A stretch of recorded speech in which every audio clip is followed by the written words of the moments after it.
Wanita hari ini. Wanita hari ini bijak mengatur, mengurus mata wataknya. Usahawan, ibu, istri, permaisuri. Wanita hari ini di zaman modern masih kekalkan adatnya. Dihormati, disayangi, disanjungi. Wanita hari ini. Selamat tengah hari. Apa khabar anda penonton-penonton setia Wanita Hari Ini? Bertemu kembali dalam siaran 28 April bersama saya Segita dan juga Fiza Sabjahan, dan saya dah teruja sebab saya dah mula pakai baju kurung mulai siaran hari ini. Kalau selalu panggil Segita, hari ini kita panggil Ayu Sugi.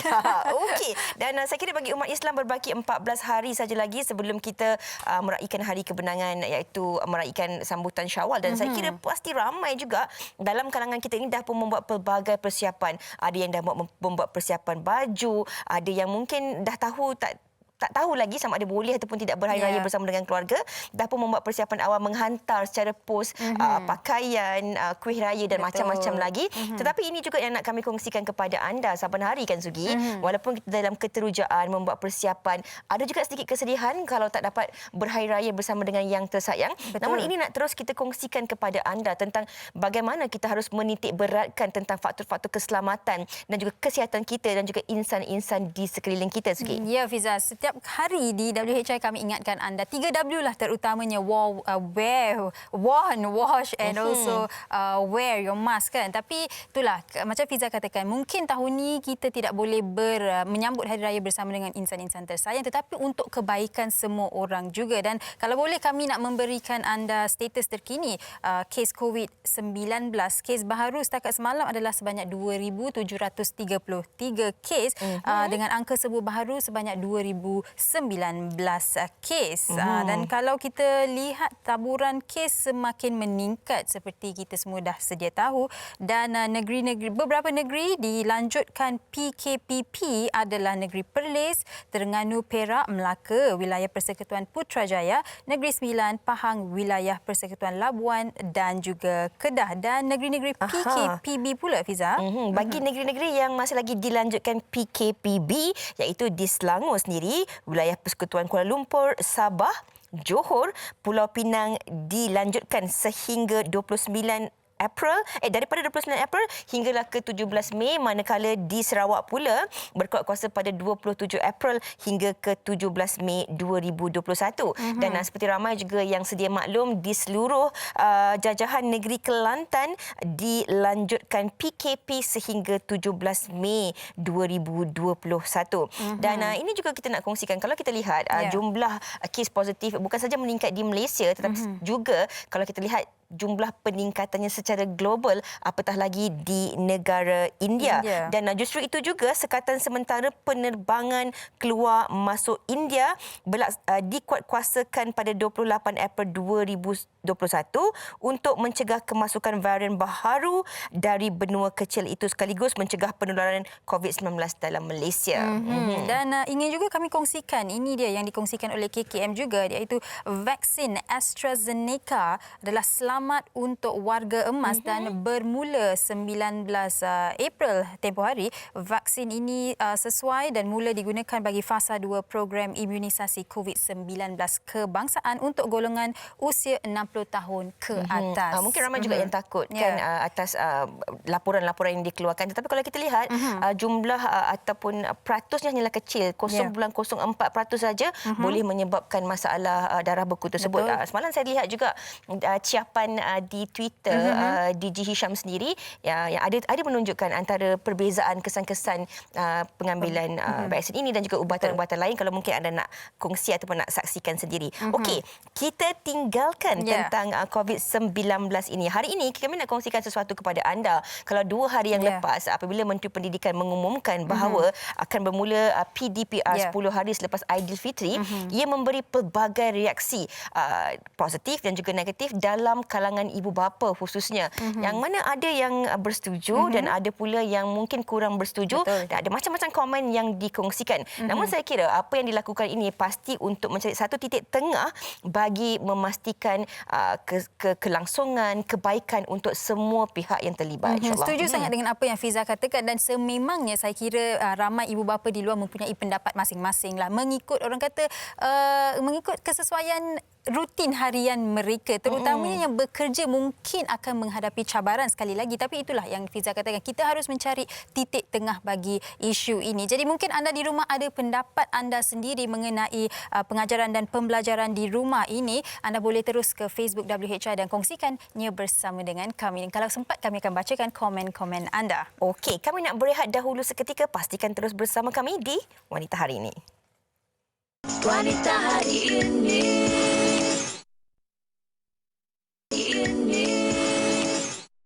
Baik, kembali bersama kami dan seperti yang kami dah kongsikan tadi, topik kita pada hari ini adalah bersediakah untuk PDPR.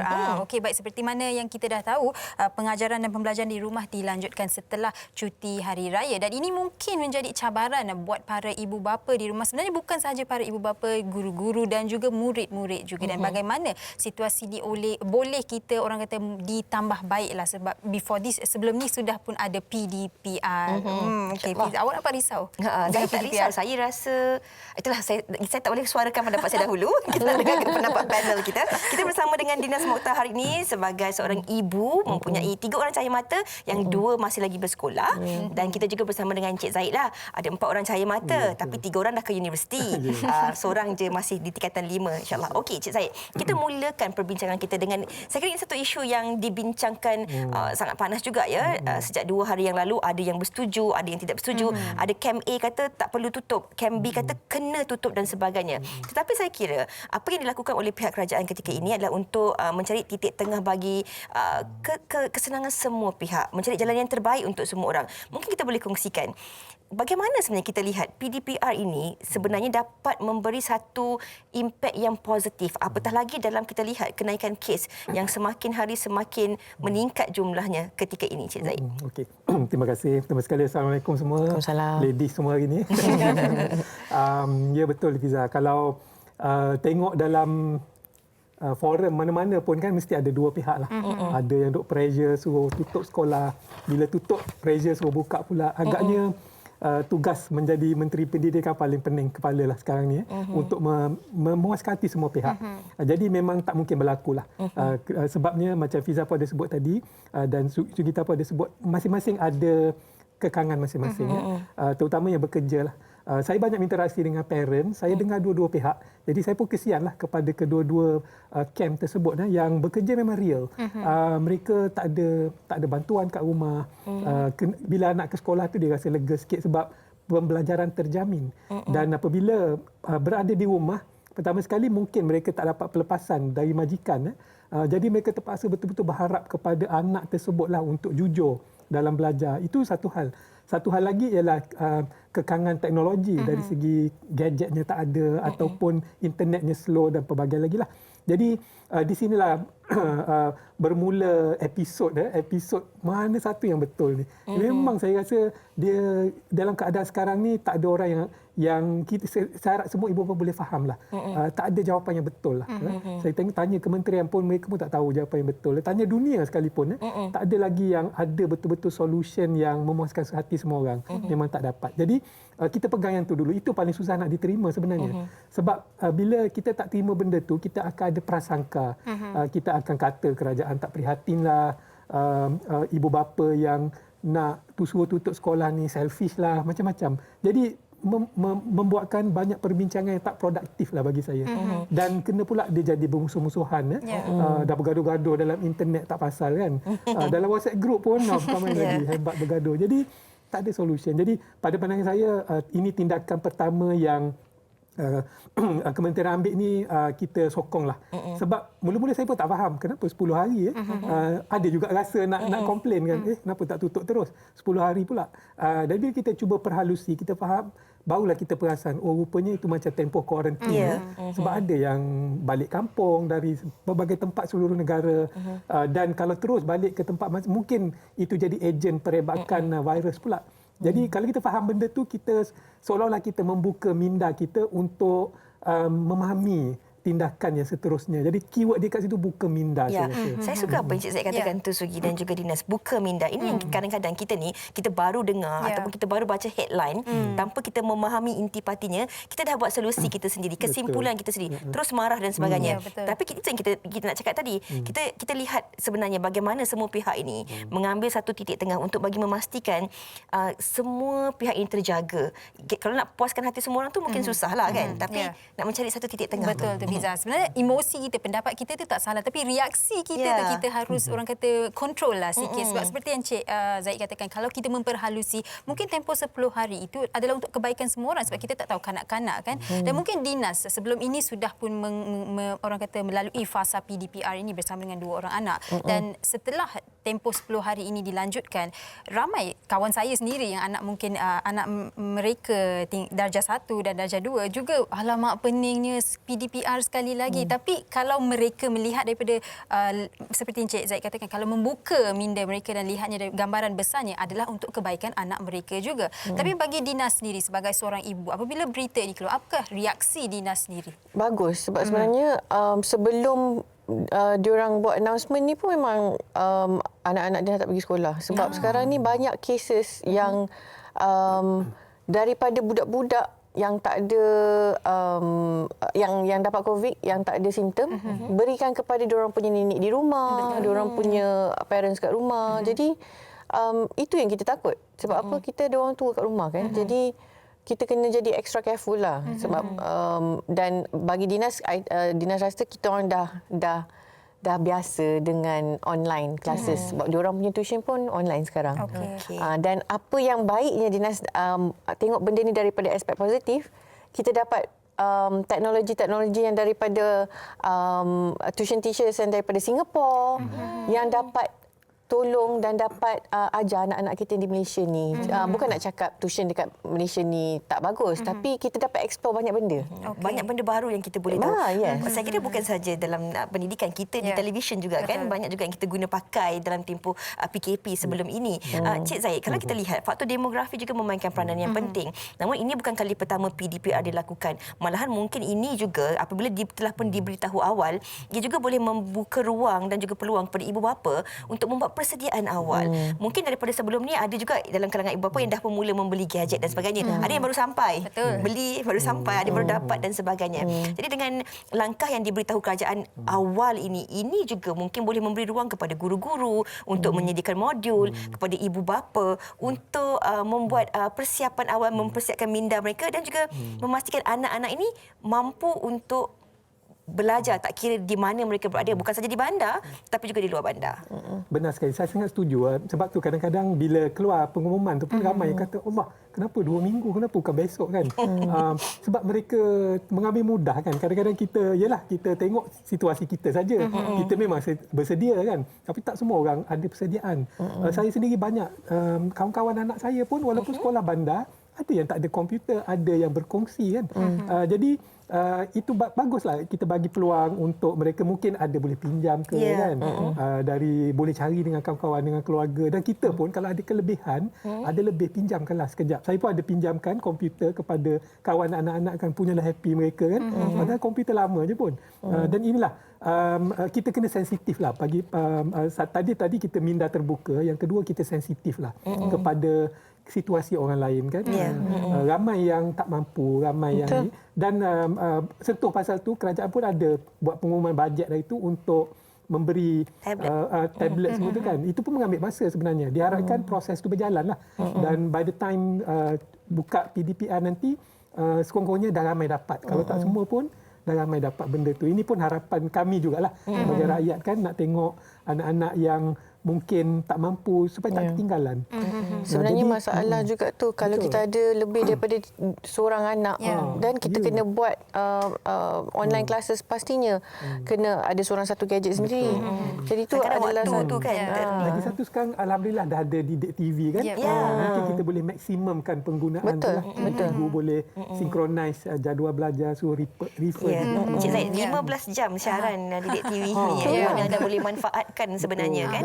Dan mungkin ibu bapa di luar sana berkata situasi saya tak berbeza, situasi saya berbeza dengan situasi ibu bapa yang lain. Tapi yang penting kita harus faham yang ini adalah norma baru di mana bukan perubahan tetap, pengubahsuaian, adaptation orang kata kan Fiza. Okey baik Fiza, kita dah dengarkan pendapat daripada dua orang tetamu kita di studio. Kita nak dengarkan juga pendapat orang di luar sana berkaitan dengan topik kita pada hari ini. Silakan.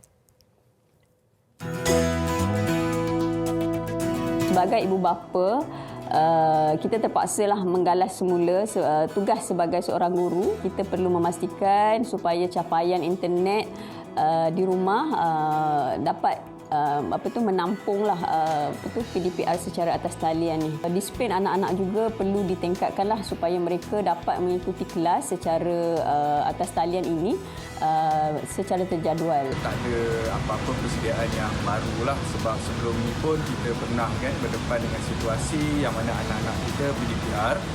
Cuma kali ini mungkin kita nak tengok lagi dari segi pengisian dia lah, pengisian dan juga kerjasama dengan pihak sekolah lah. Ada juga kebaikan dan keburukan lah. Kita tak nak penyebaran pandemik COVID ni ataupun virus COVID ni makin tersebar. Keburukannya kita kata dari segi penerimaan pelajar tu, bila dia nak belajar tu fokus mereka lari, especially bila berada dekat rumah lah.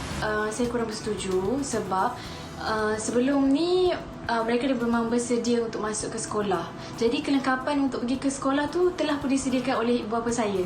Time tu memang saya nampak adik-adik saya gembira dan excited untuk masuk ke sekolah. Bagi saya, anak-anak ni dia kurang dari segi penguasaan dan juga penerimaan apabila guru mengajar secara atas talian berbanding dia belajar di kelas ataupun kita kata PDP secara bersemuka adalah lebih efektif lah.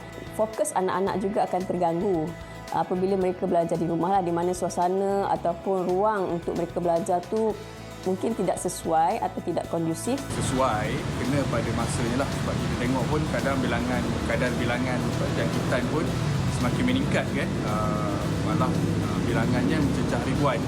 Jadi kita pun tahu anak-anak kecil ni pun susah nak kawal apa semua. Okey, pelbagai komen yang telah kita dengarkan dan saya suka salah satu komen yang menarik perhatian saya di mana anak-anak ni mungkin sebelum ni dah lama bercuti duduk di rumah dan selepas itu happy lah boleh balik ke sekolah dan sekarang ni mungkin akan berasa kenapa pula kena duduk kat rumah lama sedikit kan, dan mungkin Dinas boleh berkongsi sebagai seorang ibu mungkin anak-anak di rumah mereka pun mengalami perubahan dari segi emosi mereka dan mental mereka pun akan alamak tak boleh jumpa kawan, kena duduk rumah sekali lagi, kena macam kuarantin ke macam mana ni. Dan kalau ibu bapa di rumah asyik merungut mengenai isu PDPR ini, ia boleh memberi kesan terhadap anak-anak mereka sendiri dan mungkin Dinas boleh memberi sedikit orang kata ulasan lah bagaimana ibu bapa tidak boleh memberi orang kata pandangan negatif yang akan memberi kesan terhadap anak itu juga. Sebenarnya apa yang kita cakap pun sebenarnya tak perlu cakap depan anak-anak sebab nanti diorang absorb kan benda tu jadi negatif. Tapi bagi Dinas sebab memang diorang excited nak masuk sekolah balik tapi diorang juga merungut sebab bila datang sekolah pun banyak benda diorang tak boleh buat. Tak boleh dah nak pergi berehat dengan kawan-kawan dekat kantin, nak makan sama-sama dan sebagainya. Banyak aktiviti yang diorang tak boleh buat. Jadi diorang rasa macam tak bestnya mami nak pergi sekolah sekarang, macam depressing lah untuk diorang pergi. Jadi tapi diorang pun dah adapt kepada situasi mana diorang belajar kat rumah. Tapi mungkin Dinas tak boleh cakap juga sebab kalau anak darjah 1 darjah 2 diorang tak biasa lagi. Diorang tak tahu lagi macam mana nak belajar sendiri. Tapi anak-anak Dinas kan dah besar 1 darjah 3, 1 darjah 5 kan. Jadi mungkin diorang dah tahu macam mana nak adapt kepada situasi ni. Cuma I kesian kat budak-budak yang darjah 1 darjah 2 diorang tak ada experience tu. Dengan experience yang baru masuk sekolah. Sama macam form 5 lah. Yes, betul. Sama juga dengan form 5 bila dia nak melangkah kepada dunia baru nanti kan. So sebab tahun lepas kita 4 pun pun PDPR, tahun ni pun PDPR. Tapi ini kalau kita cakap tadi tentang penerimaan anak-anak ini, PDPR ini bukan sahaja tertakluk kepada anak-anak ataupun guru-guru, tapi pembelajaran ini juga kepada ibu bapa sebenarnya. Kalau kebiasaannya, kalau kita lihat melalui komen-komen di laman Sesawang, kalau kebiasaannya ibu bapa yang bekerja, mereka mungkin berjumpa dengan anak mereka beberapa jam saja satu hari. Kerana anak ini pagi pergi sekolah kebangsaan, petang sekolah agama, kemudian hantar ke rumah transit, malam baru bersama dengan ibu bapa hanya beberapa jam saja. Tapi bila adanya PDPR, ibu bapa perlu meluangkan masa, membantu anak melihat, baru tahu susah mata pelajaran anak ini dan sebagainya. Ini juga mungkin memberi kekangan kepada ibu bapa yang membuatkan ibu bapa rasa mereka tak mampu. Jadi mungkin kalau kita boleh perbetulkan juga PDPR ini, ibu bapa juga perlu bersedia, kerana kita tak boleh serahkan 100% kepada guru sahaja. Guru ini bukan saja sebagai pendidik, tetapi mereka juga ada ibu bapa, ada juga anak-anak yang harus mereka uruskan dan sebagainya. Jadi bagaimana kita nak menerima perkara ini dengan lebih terbuka agar ia dapat memudahkan semua pihak, Cik Said? Benar sekali lah. Saya rasa yang paling perlu diajarlah, for lack of better words lah, ialah ibu bapa itu sendirilah. Sebab segalanya bermula dengan attitude kita. Saya sangat suka apa yang Dina sebut tadi. Kalau kita attitude dengan cikgu, dengan sekolah pun negatif, pasti akan kena ke anak-anak. Pasti anak-anak pun akan rasa macam tu juga. Dia macam ada aura gitu kan. Dia terpengaruh. Jadi di sinilah memang kita faham ibu bapa stres semuanya. Ini PDPR ni contoh yang terbaik dalam dunia. Kalau zaman moden ni ada satu term, dia panggil dunia VUCA. VUCA, VUCA. Volatile, uncertain, complex, ambiguous. Maknanya dia tak ada jawapan yang macam kita sebut awal-awal tadi. Jadi kalau ibu bapa betulkan attitude dulu, sikap tu dulu, iaitu bila ambiguous, tak sure mana satu, kita adapt lah macam Surita sebut tadi. Maknanya ibu bapa kena adapt lah. Kalau sebelum ni carilah solution kreatif. Saya pun tak tahu sebab situasi berbeza kan.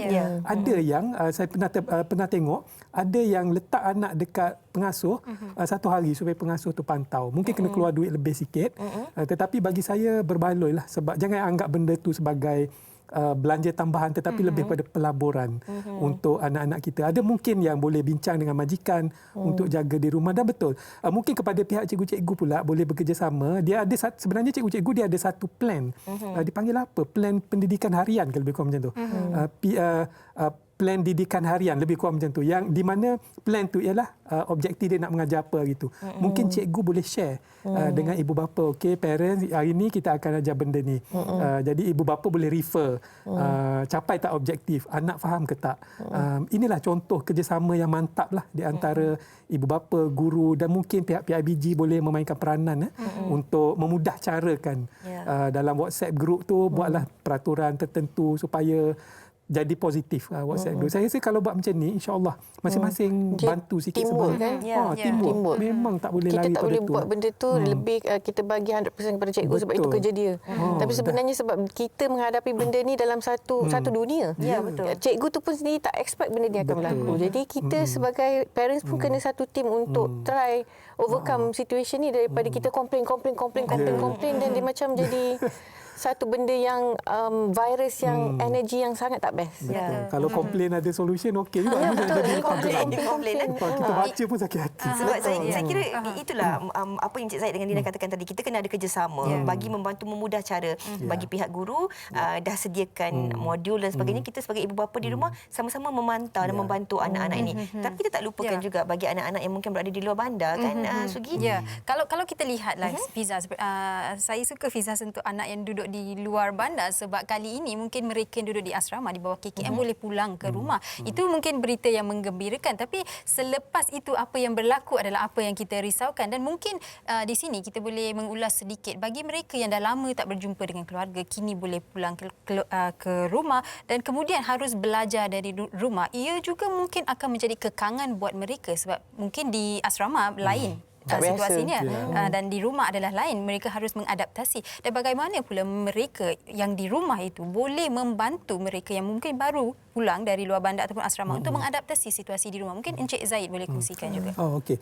Saya rasa balik kepada Dinas punya idea tentang teamwork tadi kan, tidak semestinya antara ibu bapa dengan guru saja. Sama kawan-kawan satu kelas pun boleh. Mungkin cikgu-cikgu boleh galakkan buat group study ke kan, untuk sama-sama membantu macam tutorial gitu. Sebab ada yang pandai, ada yang agak slow sikit. Jadi sama-sama saling bukan harap cikgu semata-mata lah. Dan kepada yang di luar bandar tu kita faham ataupun bila balik ke rumah sekali-sekala mungkin bantulah dari segi kerja rumah dan sebagainya. Jangan anggap tu balik bercuti semata-mata kan. Tetapi balik bawa nilai. Pendapat saya lah kalau kita setiap masa, kalau kita sentiasa bernilai kepada orang sekeliling kita, insya-Allah selesai banyak masalah. Nilai ni maksudnya kita ada tu membawa perbezaan lah kepada tempat tersebut. Itu bergantung kepada kepandaian, kebolehan masing-masing lah. Sebenarnya nak tanya soalan terakhir kepada Dina. Saya nak tanya satu lagi soalan kepada Cik Zaid sendiri. Kalau kita lihat pada PKP yang lalu, dalam tempoh PDPR ni, ada guru-guru yang mana dia tahu murid-muridnya tidak mempunyai ada kekangan terhadap gadget, internet dan sebagainya. Mereka membuatkan modul dan dihantar kepada anak-anak murid ini. Tetapi kalau kita lihat hari ini pula, bagaimana sebenarnya dalam tempoh kita nak berhari raya ni, ibu bapa juga boleh, kalau kita yang berkemampuan ataupun di bandar ini, kita boleh orang kata semak dan imbang sama ada kita perlukan pakaian raya atau pembarangan raya, ataupun kita boleh gunakan bajet tersebut untuk membuat keperluan awal untuk anak-anak yang kita tak tahu sampai bila COVID-19 ini akan berakhir, Cik Zaid. Jawapan yang mudah sekali lah tu bagi saya. Pentingkan education lah kepada anak-anak. Baju raya tu, ya Allah, pakai je lah yang dulu pun, bukan boleh ke mana pun kan. Betul. Raya ni kan nak tukar bajet kan. Takat OOTD je. Betul kan. Kreatif lah kan. Pakai mix and match ke kan. Dan setuju. Sebab pendidikan ni peluang dia tak banyak. Anak kita berapa tahun je duduk kat sekolah kan. Jadi masa inilah kita tak nak dia ketinggalan lah. Dan memerlukan semualah. Bermula dengan kita sebenarnya. Bermula dengan orang dewasa. Sesiapa yang ada idea tolong lontarkan. Kepada pihak yang berkuasa tolong dengarlah. Banyak idea. Saya tengok banyak idea cantik kat luar sana. Tapi mungkin tak semuanya boleh dijalankan lah. Bagi saya paling penting kalau boleh sebut secara ringkas lah. Kalau boleh pihak kementerian adakan satu prinsip yang jelas lah. Di mana kalau kes tinggi lebih pada setengah negara, ada dia buat macam setengah kes, lepas pada kes tu automatik sekolah tutup. Betul. Kalau bawah pada tu buka. Jadi dia mengurangkan debate lah, debat lah yang tak produktif. Dan membuatkan kita tunggu-tunggu kan? kadang. Jadi kita pun tahu, kita faham apa keputusan kerajaan. Dan bagi kita pula sebagai rakyat ni, kita support lah. Semua orang pun sedang mengalami suasana ni, jangan kita tambah masalah. Betul. Mencuba yang terbaik sebenarnya. Situasi ini adalah subjektif buat setiap ibu bapa di rumah, anak-anak dan juga cikgu-cikgu. Dan mungkin sedikit daripada Dinas di penghujung ini. Tadi Dinas ada menyentuh mengenai teamwork, dan mungkin ramai ibu di rumah merungut yang selalu berduduk di sebelah anak saya. Ayahnya bapa dia selalu kerja tapi tak nak membantu. Mungkin sedikit daripada Dinas mengenai teamwork itu. Okey, teamwork ni sebenarnya Dinas, kalau kita fikirkan pandemik ni datang dekat situasi sekarang kan. Sebenarnya kita bersyukur tau. Sebab apa, kita dekat sekarang ni banyak teknologi yang boleh membantu kita. Imagine kalau benda ni jadi dulu 20 atau 30 tahun dulu. Macam mana kita nak berdepan dengan benda ni? Lagi susah. Jadi bagi Dinas, insya-Allah lah I cuba berfikiran positif dalam apa juga expect yang kita berdepan. Bagi I dugaan tu tak semestinya satu dugaan yang negatif. Kita try to switch it into a positive thing lah. Dan bagi Dinas, teamwork memang kita jangan merungut lah. As a mother memanglah kita buat lebih sikit tau. Tapi pahala pun banyak. Pahala pun banyak, exactly. Lagi-lagi bulan puasa ni kan. Pahala pun banyak. So kita jangan merungut lah. Kalau boleh sit down. Inilah masa yang terbaik untuk kita duduk satu family dan lebih lagi komunikasi antara satu sama lain. Apa yang tak faham, apa yang masalahnya kalau you belajar daripada online, apa yang you tak faham tentang apa yang cikgu cakap. Benda tu kena ada dua two way, antara anak dengan mak dan juga mak dengan bapa. Kena ada benda tu. Kalau tidak memang masalah takkan selesai. PKP itu sendiri peluang keluarga positif. Saya suka PKP, peluang keluarga positif. Terima kasih banyak-banyak Cik Zaid dan juga Dinas di atas perkongsian pada hari ini. Seperti yang Suri katakan tadi, situasi ini mungkin berbeza dan subjektif mengikut individu itu sendiri. Tapi kita harapkan perbincangan kita ini tadi sedikit sebanyak membuka mata dan juga minda anda, penonton-penonton, untuk kita menerima tentang PDPR ini yang bakal berlangsung sekali lagi selepas Aidilfitri nanti. InsyaAllah supaya ia dapat membawa kebaikan kepada kesemua pihak. Yang penting kita kekal positif dan tabah menghadapinya. Baik, kita akan berhenti berehat sebentar, kembali selepas ini di WHI bersama dengan Haikal Farid. Wanita hari ini.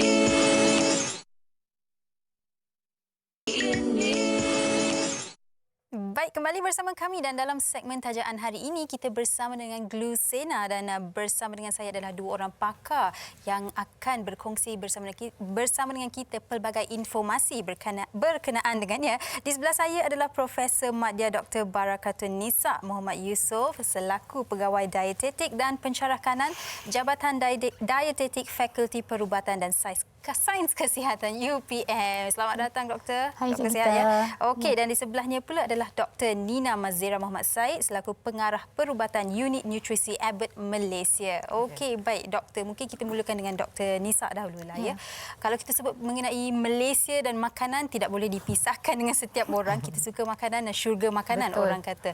Dan mungkin itu juga menjadikan tabiat pemakanan kita kurang sihat kadang-kadang kan Doktor. Dan bagaimana Doktor boleh kalau doktor boleh kongsikan dengan diabetes sebagai masalah kesihatan awam yang utama di Malaysia, bagaimana kita boleh mengamalkan diet yang seimbang di Malaysia?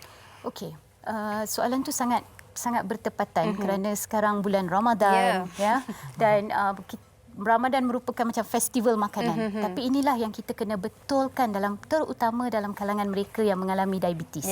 Kerana mereka yang mengalami diabetes ni bila makan terutama makanan berkarbohidrat, gula akan naik. Betul. Ya? Dan menurut tinjauan Kesihatan Kebangsaan dan Morbidity, 1 dalam kalangan 5 rakyat Malaysia mengalami diabetes. Jadi oleh yang demikian penjagaan pemakanan adalah sangat penting bagi mencapai kawalan gula darah yang baik. Okey, baik doktor. Dan mungkin juga doktor boleh kongsikan obesiti ni. Kita dah cakap mengenai diabetes, obesiti juga adalah satu masalah dalam kalangan rakyat Malaysia. Obesiti sebagai salah satu faktor risiko diabetes, mengapakah pelan penggantian makanan memainkan peranan penting bagi penghidap diabetes dengan berat badan berlebihan untuk mengurangkan gula darah mereka? Okey. So, dalam kalangan pesakit diabetes, about 80 hingga 90% mengalami masalah berat badan. Okey. Jadi, bila mereka mengalami masalah berat badan, nak capai kawalan gula darah sangat mencabar. Oleh yang demikian, mereka perlu mengikut pelan terapi penggantian makanan ini supaya mereka boleh mengawal jumlah kalori dan juga jumlah karbohidrat sekaligus bila kedua-dua konsep ini terkawal, kawalan gula akan mencapai atau menjadi lebih baik. Okey, dan mungkin juga doktor boleh kongsikan sedikit mengenai pelan penggantian makanan ini sebab pemakanan yang sihat sangat penting bagi penghidap diabetes dan sebahagian daripada penjagaan mereka adalah pelan penggantian makanan iaitu MRP yang diterapkan. Mungkin doktor boleh ulas sedikit mengenai itu. So, meal replacement therapy atau terapi pelan penggantian makanan ni adalah maksudnya kita menggantikan hidangan yang besar, contohnya makanan tengah hari dengan pelan ini ya, dengan formula ini supaya jumlah makanan yang diambil, jumlah kalori dan jumlah karbohidrat adalah terkawal. Oleh yang demikian, biasanya pesakit terutama macam saya di klinik, kita dapati penurunan berat badan mereka sangat signifikan secara klinikal. Bila turun berat badan, kawalan gula menjadi lebih baik. Okey, baik. Dan mungkin ini juga doktor sebuah soalan yang menjadi persoalan ramai di luar sana.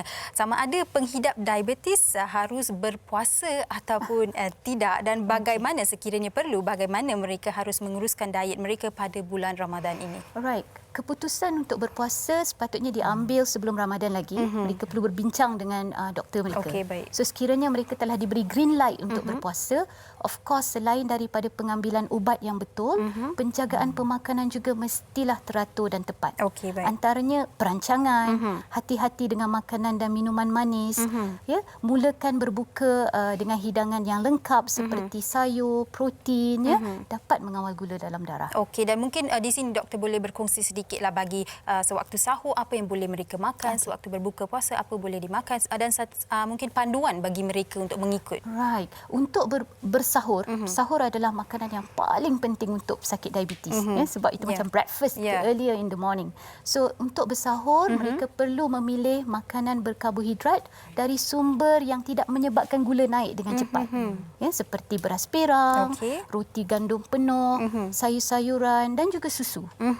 Ya. Okey. Dan apabila berbuka, kurangkan makanan manis. Okey, dan Kalau boleh dan elakkan. adakah doktor, adakah makan sayur-sayuran dapat membantu dalam mengawal paras gula ataupun bagaimana? Apa yang boleh mereka mulakan dahulu? Makanan pertama yang harus saya makan supaya saya boleh mengawal paras gula. So of course during Ramadan kebanyakan mereka kita nak berbuka dengan tamar kan, kurma itu adalah sunnah Rasulullah.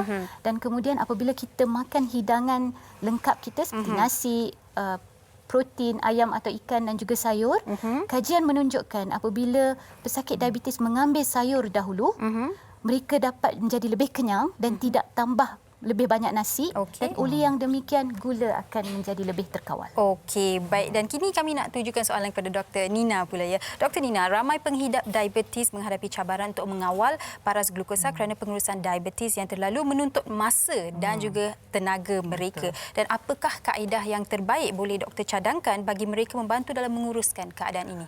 Okey, bagi pengidap diabetes sememangnya inovasi terbaru dalam nutrisi ini boleh membantu mereka mengawal paras gula mereka ya, tapi mereka perlu melakukannya bersama dengan mereka perlu mengamalkan diet yang seimbang, mereka perlu melakukan senaman dan juga jika perlu mereka perlu mengambil ubat-ubatan yang telah disarankan. Dengan itu mereka boleh mendapat kawalan paras gula dengan lebih baik dan ini sedikit sebanyak boleh membantu dalam mengurangkan tekanan mereka dari segi pengurusan diabetes mereka.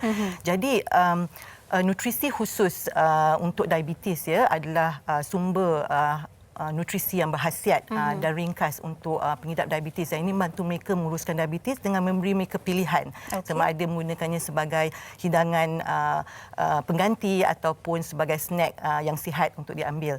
Jadi untuk mereka ini nutrisi khusus ini sebenarnya dia tidak sama ya dengan minuman berkhasiat ataupun minuman nutrisi yang biasa kerana ia mengandungi komponen nutrisi nutrien yang tertentu untuk membantu mereka meningkatkan lagi kawalan paras gula dan ini termasuklah pelbagai jenis nutrien yang penting yang diperlukan dan juga karbohidrat yang mempunyai nilai glikemik yang rendah yang badan kita boleh hadamkan secara perlahan dan ini mengelakkan daripada kenaikan paras gula yang sangat mendadak selepas makan terutamanya. Okey, baik. Penerangan yang saya kira cukup padat mengenai formula nutrisi itu sendiri yang dapat membantu mereka yang mempunyai diabetes. Baik, saya nak ucapkan terima kasih kepada kedua-dua pakar kita di studio, Dr. Nisa dan juga Dr. Nina atas perkongsian itu tadi.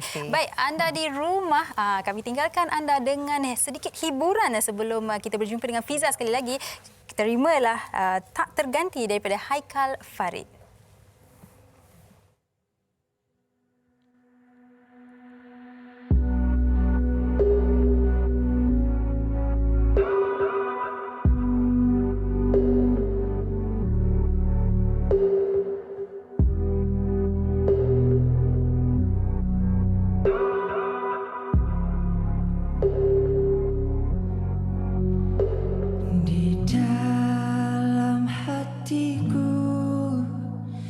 Tertulis namamu yang kan selalu ada menemani setiap detakku meskipun sang waktu sempadankan raga tapi tetap jiwa menyatu dengan namamu. Kekasih, ku larut di dalam kasihmu. Kekasih, menanti engkau kembali.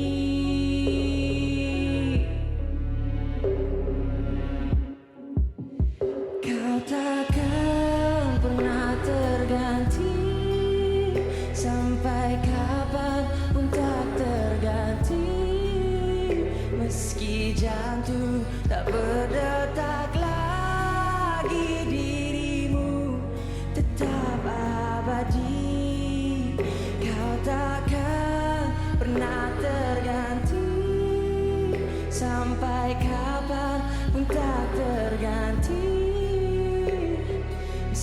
jantungku telah berhenti diri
Okey, itu dia tadi persembahan daripada Haikal Farid dengan lagunya Tak Terganti. Mungkin bagi anda yang dah mengenali Haikal, nak tahu perkembangan terkini Haikal, yang sebenarnya Haikal ni dah pun ada 2 single sebelum ni. Ini merupakan single terbaru, single ketiga Haikal dengan tajuknya Tak Terganti. Yes, Tak Sihat, Terganti. Haikal? Alhamdulillah sihat. Okey, kalau kita tengok di YouTube dah ada pun 127,000 tontonan. Tahniah. Alhamdulillah.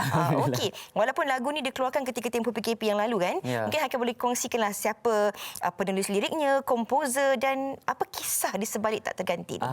Okey. So lagu Tak Terganti ni fully komposer, lyricist Abang Adi Priyo, vokalis Six Sense.